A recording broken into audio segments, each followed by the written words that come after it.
களத்தை எப்படி கணிக்கிறீங்க? ரொம்ப ப்ரெடிக்ட் பண்ண முடியாத ஒரு களமாக இருக்குது அப்படின்றது தான் 2 விருந்தினர்களுடைய பார்வையா இருக்கு. உங்களுடைய பார்வை இருக்கு. வழக்கமான அரசியல் திமுக வெர்சஸ் அதிமுக அப்படின்னு இருக்குதா களம், அல்லது அன்பிரடிக்டபிள் ஃபீல்டா இருக்குதா இந்த தேர்தல் களம்? அரசியல் கொஞ்சம் இந்த 2026 கொஞ்சம் குழப்பமாக தான் இருக்குது. ஆனால் குழப்பமாக இருந்தாலும் யார் கட்டுப்பாட்டில் இருக்கிறது அப்படின்னு நீங்கள் கேட்டிருக்கிறீங்க. மக்கள் கட்டுப்பாட்டில் இருக்கிறது. அது இன்னும் 2 நாளில் யார் கட்டுப்பாட்டில் இருக்கிறதோ அந்த கட்டுப்பாட்டுக்கு ஏற்றது மாதிரி ரிசல்ட் வரும். சொடுக்கி சொல்றீங்களே சார், இதுதான் யதார்த்தம். இப்போ அந்த யதார்த்தம் புரிஞ்சுக்கிறாம இப்போ இது வருமானம் இவ்வளவு, இது இவ்வளவு, இதெல்லாம் மக்களுக்கு புரியாது. தேர்தலுக்கு எங்களுக்கு எவ்வளவு தருவீங்க, நான் எப்போ போய் ஓட்டு போடணும், என்னுடைய ஆதார் கார்டு எல்லாம் கொடுத்து என் கார்டு வீட்டுக்கு வந்துருச்சா வரலையா, சரி இதுதானே, இதைத்தானே நம்ம பார்க்கணும். இது ஒரு புறம். இன்னொரு புறம், தமிழ்நாட்டில் ஏற்கனவே ஆண்ட கட்சி, ஆண்டுகிட்டு இருக்கிற கட்சி அப்படிலாம் நம்ம பெருமையெல்லாம் கொள்ளலை. ஆனால் இந்த 2 பேருனுடைய செயல்பாடுகளும் பிரச்சார யுக்திகளும் தான் இன்னைக்கு மக்கள் மத்தியில் ஒரு கட்டுப்பாட்டை ஏற்பாடு செய்வதற்கு திமுகவும் அதிமுகவும் களத்தில் இருக்கு. அப்படிதான் நான் பார்க்குறேன். இதில் இந்த மக்கள் பிரச்சனையா, தனி மனித பிரச்சனையா, இதெல்லாம் எல்லாமே எல்லா தேர்தலையும் வரலன்னா அதுக்கு பேர் தேர்தல் திருவிழாவே இல்லை. 2வது பேசணும், மக்கள் பார்க்கணும், சிரிக்கணும், சந்தோஷப்படணும், இதுதான் தேர் திருவிழா. அதனால ஒரு பெரிய விஷயமும் இல்லை. ஆனால் உண்மையிலே சொல்கிறேன், நான் மதிவாணன் சாருக்கு ரொம்ப நன்றி சொல்கிறேன். எதுக்கு தெரியுமா? திரு விஜய் அவர்களுக்கே தெரியாத ஒரு விஷயத்தை இன்னைக்கு மதிவாணன் சார் எடுத்து கொடுத்துட்டார். என்ன சார்? செல்வந்தர் வரி. அடுத்து அதிமுக வந்தாலும் இந்த செல்வந்தர் வரியை போடணும்.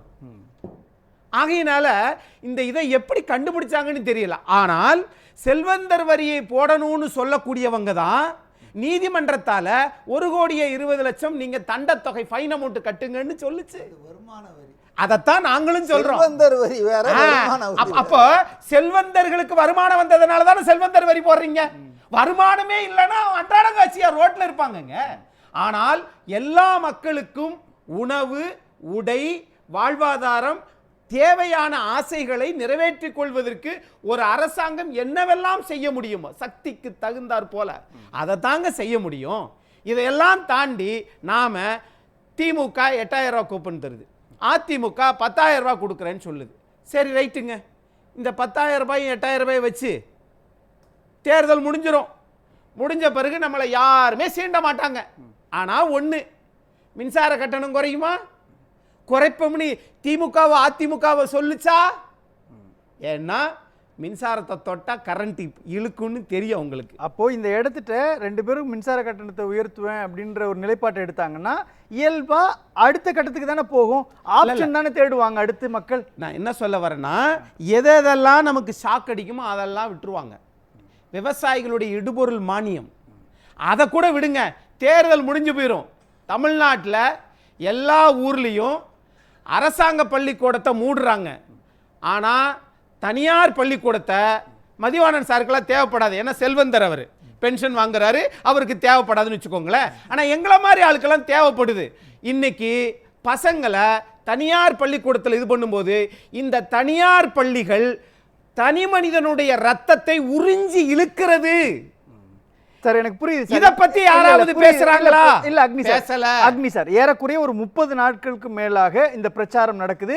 30 நாட்கள் தேர்தல் தேதி அறிவிக்கிறதுக்கு முன்னாடியே இருந்தே திமுக அதிமுக எல்லா கட்சிகளும் தொடர்ச்சியா பேச ஆரம்பிச்சிட்டாங்க. இப்போ எனக்கு என்ன வேண்டியது இருக்குன்னா, இப்போ களத்தை கைப்பற்றுவதற்காக திமுக எடுத்த முயற்சி என்னவா இருக்குது, அதிமுக எடுத்திருக்கக்கூடிய முயற்சி என்னவாக இருக்குது, தாவேகா நாம் தமிழர் கட்சி பிரதானமாக இந்த புள்ளிகளெல்லாம் இவங்க களத்தை கைப்பற்றிட்டாங்க அப்படின்றதுக்கான வியூகமாக பிரச்சாரத்தில் என்ன நெடி வீசி இருக்குது? நான் 3 விஷயத்தை பார்க்குறேன். நீங்கள் அதிதீவிர வாக்காளர் பட்டியலை ஏறத்தாழ 97 லட்சம் பேரை நீக்கினாங்க, திரும்ப அதில் 16 லட்சம் பேர் வந்திருக்கிறாங்க, அது வேற. 2024 நாடாளுமன்ற தேர்தலில் 30% பேர் வாக்களிக்கவே இல்லைங்க. இந்த தடவை அந்த 30% பேர் தீவிர வாக்காளர் பட்டியலில் இருந்து போனவங்களாக இருந்தால் நமக்கு எண்ணிக்கை அதிகமாகும். இல்லைன்னா இல்லை ஒன்றும் பிரச்சனை இல்லைங்க அப்படின்னா, இல்லை நேர்மையாக தான் இது பண்ணுறாங்கன்னா அது அப்படியே அந்த எண்ணிக்கை யாருகிட்ட போக போகுது அப்படிங்கிறத அவங்க பார்க்கணும். ரெண்டாவது இங்க ஆளுங்கட்சிக்கும் எதிர்க்கட்சிக்கும் தான் இப்ப போட்டி. இதுக்கு முன்னாடி சொன்னாங்கல்ல, எப்போ ஒரு மாசத்துக்கு முன்னாடி திமுக அமோக வெற்றி பெற்றுங்க, எல்லா கட்சியும் அவர் அரவணைச்சு போறாருங்க. இப்ப எல்லா கட்சியும் அரவணைச்சு போறதுதான் திமுகவுக்கு மைனஸ் பாயிண்ட். ஏன் அதுல என்ன சார், கூட்டணி பலப்படுத்திருக்காங்க இல்லையா? அதைத்தான் சொல்றேன். ஆனா ராகுல் காந்தியை பலப்படுத்த முடியலையே, ஒண்ணு. ரெண்டாவது, இத்தனை தேர்தலா இருந்தாங்கல்ல, அவங்களுக்கெல்லாம் 1% எடுத்தவங்களுக்கு 6 சீட்டு கொடுத்தது 5 சீட்டா குறைச்சிட்டாரு. பலப்படுத்திருக்கிறாங்க. யார? தேமுதிகவை போய் பலப்படுத்திருக்கிறாங்க. 1/2% வாக்கு வைத்திருக்கதை நான் குறைச்சு சொல்லல. ஆனால் அவர்களுக்கு 10+1 கொடுத்திருக்காங்க பாத்தீங்களா?